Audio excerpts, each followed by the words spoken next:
between breastfeeding and the children up at night.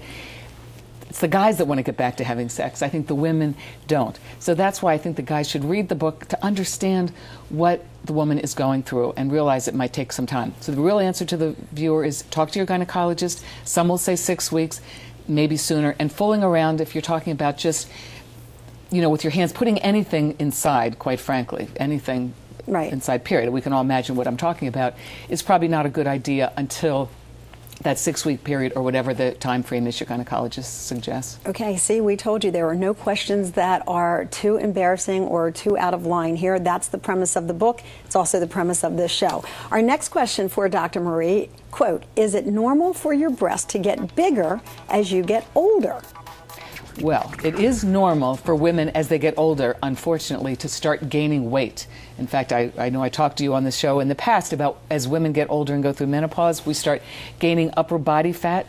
So what is your upper body? Your breasts. So women, as they get older, will gain fat tissue around their breasts, just as much as they gain it around the belly, which is that dangerous fat. Is there anything you can do about it? Well, you can prevent weight gain, because if women don't gain that extra fat and instead gain muscle weight, their breasts will stay the same. Or sadly for some women, because it just happens to us, they sometimes actually get smaller, because breast tissue is made up of two things. It's the hormone tissue, the glandular tissue, and that, as we get older and then go through menopause, that actually gets smaller over time. The good news with that is you're less likely to have those sort of cysts and fibrocysts and things that bother women with their period. But on the other hand, we gain fat weight in our breasts as we get older. So don't gain weight, gain muscle mass. That will really protect your health in the long run and keep your breasts a little smaller too. Okay, from the top to the bottom, our next question. My private area seems to be very dry during sex, even if I am aroused. So it's uncomfortable. Does this mean I have done something wrong, quote, down there? Well, dry down there, and I have a whole chapter on this, often means loss of estrogen, you're going through the change, or you've already been through the change, or you just had a baby and you're breastfeeding. Again, it's loss of estrogen, whenever the hormone level is low. That's the most common reason. Occasionally women will actually douche. You know, they'll actually use some type of douche. Sometimes it's the perfumed or just water. That can dry it out, your vaginal area as well. So be careful. Don't put, I mean, I would say as a general rule of thumb, women shouldn't douche. We should just let our vaginal, you know, everything, moisture, etc., stay as natural as possible. But women who go through menopause can benefit sometimes from taking very small amounts of estrogen. I know it's controversial, it's gotten a bad rap lately, but a little bit of estrogen is what our vaginal tissue needs when we get older to stay moist, to keep it sort of lubricated, to help the urine stream be better, and also to help with sex. Okay, and our final question for this segment, is there such a thing as female sexual dysfunction? FSD. Now, as you might imagine, I talk about that in the book as well. I hate the idea of female sexual dysfunction. The whole notion of erectile dysfunction began when we had this popular drug Viagra, we all remember, and now there's a number of other drugs. So we had to educate men about this whole notion of having a problem, ED. So once we had a drug for men, let's start talking about women. So they developed this term, FSD, or female sexual dysfunction.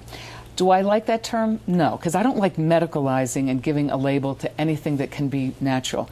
I think it's normal for women at different times to not have an interest in sex, to have problems related to sex, and let's understand what the underlying reason is and not necessarily give it a label. But yes, there are reasons that women can't have an orgasm, they feel pain with sex, they lose their libido. That's an interest in sex, and that often happens with surgery, for example. And that's when people are really most embarrassed, when they probably need the most assistance. Yes. Women... No one wants to say, hey, I can't do this. Right, because you feel shame. You feel there's something wrong with you. And I think women have to realize how important actually libido is, because it's a sign of their hormones being in balance and they're feeling good about themselves, their self-esteem. All right, so if you have questions of that nature, they are answered in Ask Dr. Marie. You can also always talk to your doctor. We're going to give you some more advice on how you can go about that. We do have to take a quick break, but when we come back, some more answers to the most embarrassing medical questions you can think of.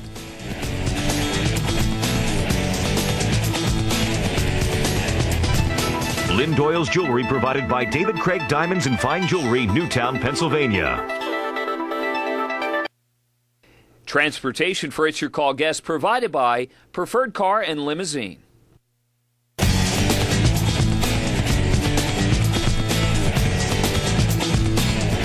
Welcome back, everyone, to It's Your Call, where we are getting the answers to those oh-so-embarrassing questions that you're afraid to ask your own physician.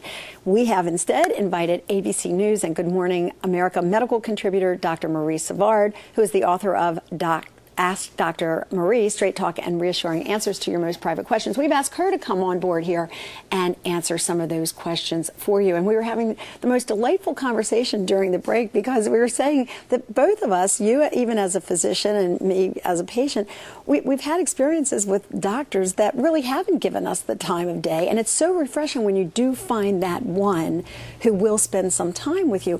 Should we almost shop around for a doctor or audition or take recommendations from our girlfriends or other individuals? How do we find a doctor that's a good fit? If it were so easy. Do you know that gynecologists in this area are really busy, and it's really hard to find a practice. First of all, finding a practice where the doctors are not so overwhelmed and overworked that they can give you the time that you need. But I would suggest that, especially as women are getting older, when they no longer have the obstetric, the childbearing issues, when it's more the menopausal issues as they age, try to find a doctor maybe that specializes just in that doesn't have the busy obstetric practice, because sometimes that'll allow your doctor to have more time with you. But if you have a fabulous doctor and she or he manages to do it all, that's great. But I do think women should be a little more comfortable, I don't want to say shopping with their feet, but voting with their feet and giving their doctors more feedback. And I think that's a good thing. So we shouldn't be afraid to say to the doctor, I wasn't really quite happy with our time together last time, or I felt like I was rushed. I mean, do we have the right as patients to say that?